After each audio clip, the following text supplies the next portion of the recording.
The Minnesota Vikings have gotten busy in free agency so far, to say the least. They just traded a 6th round pick and pick number 160 in this year's draft for Jordan Mason from the 49ers, while also getting back pick number 187. They of course moved on from Sam Darnold. They brought in Jonothan Allen. They signed Javon Hargrave. They signed Will Fries, who I am huge on. I think he's extremely underrated. And then they extended Bryon Murphy and so much more. The Vikings front office so far has attacked this offseason head on, and I want to talk all about it, as well as the upcoming draft, which, believe it or not, is almost here. But before I begin, I would really appreciate it if you would drop a like and subscribe. It only takes 5 seconds, plus you can always change your mind. We are on the road to 50,000 subscribers, and with your support, I believe that we can get there super fast. Alright, so Jordan Mason is definitely a massive upgrade at running back. I'm not even trying to diss on Aaron Jones, who is still on the team. And now the Vikings have a very good 1-2 punch that should elevate the offense. Mason has so much power and good contact balance. He's a guy that welcomes contact and has that ability to explode right through tackles. He's a linebacker's worst nightmare. I think Mason is good. Let's look at some of the numbers. In the 2024 season, Jordan Mason had 153 carries, and with those, he put up 789 yards with 3 touchdowns, averaging 5.2 yards per carry. And that is the main stat that stood out to me, because the Niners overall as a team did struggle a bit, but when Mason had the ball in his hands, he controlled what he could control. Over 5 yards a carry is elite, no matter how you put it. He also had 93 receiving yards as well, but that is going to be Aaron Jones' role. He doesn't even have to really worry about that. And outside of Mason, I thought the Vikings went out and grabbed some big time players on team friendly deals, at least with the way the NFL seems to be headed. I know $15 to $30 million is a ton of money, but to grab some of these guys like Will Fries, Hargrave, and some of the other players they got for around $50 million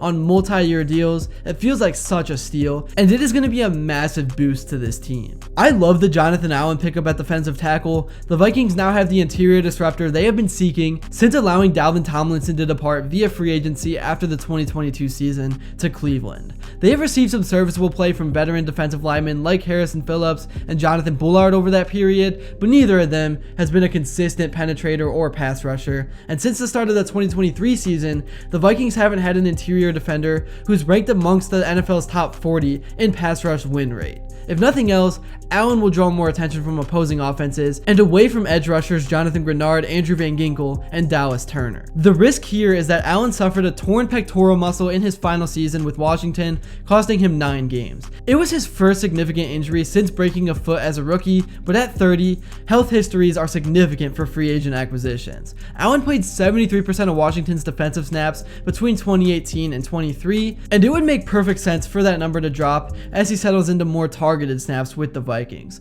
Phillips, for example, played 58.6% of the team snaps last season. In terms of Jonathan Hargrave, who got a 2-year $30 million deal, he gives the team a second new interior disruptor following the acquisition of Jonathan Allen. The Vikings certainly needed the help. Their 47 pressures from players aligned in the interior of their defensive line last season ranked number 28 in the NFL, which is the 4th worst, and their 7.5 sacks from those players ranked number 31, which is 2nd worst in the NFL. Hargrave has been a durable and longtime menace to NFL quarterbacks no matter where he has played. From Philadelphia to Pittsburgh to San Francisco, without players like Hargrave and Allen over the past 2 years, defensive coordinator Brian Flores has used linebackers and edge rushers in the interior on passing downs. That won't be as necessary in 2025. At age 32, Hargrave is certainly in the later stages of his career, and like Allen, he is coming off a significant injury that cost him a big portion of the 2024 season. In Hargrave's case, it was a torn right tricep that cut his season short after 3 games. But again, like Allen, Hargrave was a remarkably durable player before that injury. He played at least 15 games in each of his previous 8 seasons. That context is definitely important because at the end of the day, when you play football, eventually you're going to get injured nonetheless. I mean, it's hard to go 2 straight seasons without having any injuries at all. Will Fries then, of course, received a massive $88 million 5-year deal. He is going to be a Viking for the long haul, and Fries was the best available upgrade to the guard position following the Chiefs' decision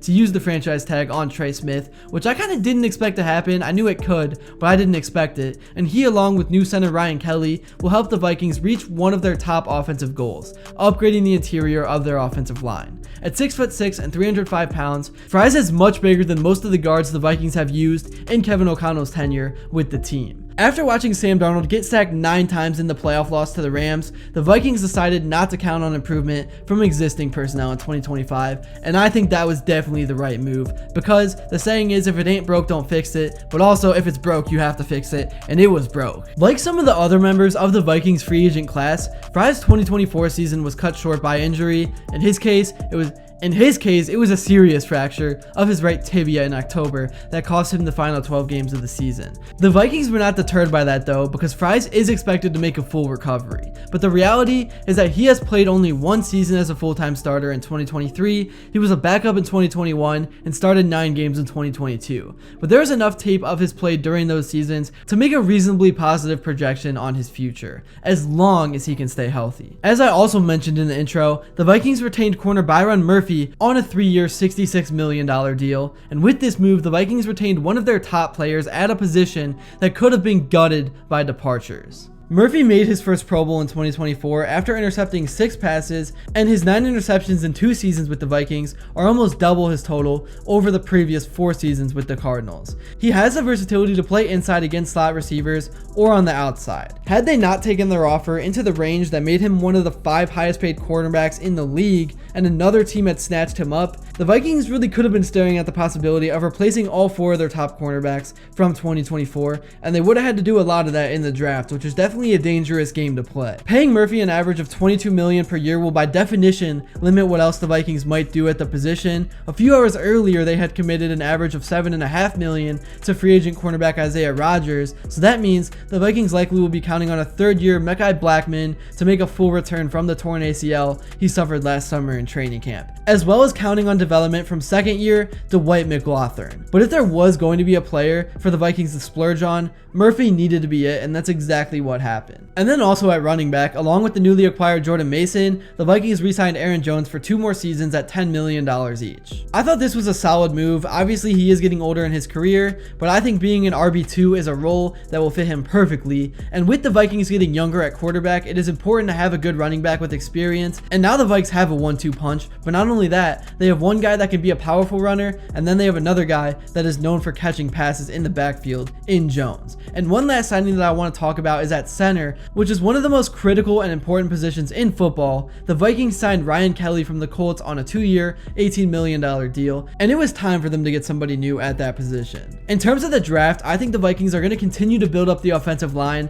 I love Kelvin Banks from Texas, and he has the tools to play both inside and outside if needed. I also like Darius Alexander out of Toledo too, but in the first round, I personally like to be more offensive minded. I think the Vikings are on their way to becoming real contenders. Obviously, they had an insane year in 2024 in the regular season, winning so many close games, and then what happened in the playoffs happened. But now the Vikings front office took that momentum and got aggressive in free agency, and once the draft ends, I will be so excited to see what this team looks like. That's really all I have to say for this video. Thank you all so much if you made it to this point, and if you enjoyed and haven't yet, please be sure to drop a like and subscribe, because your support truly does mean the world. And also, let me know who you'd like to see next, and until then, I will see you all later.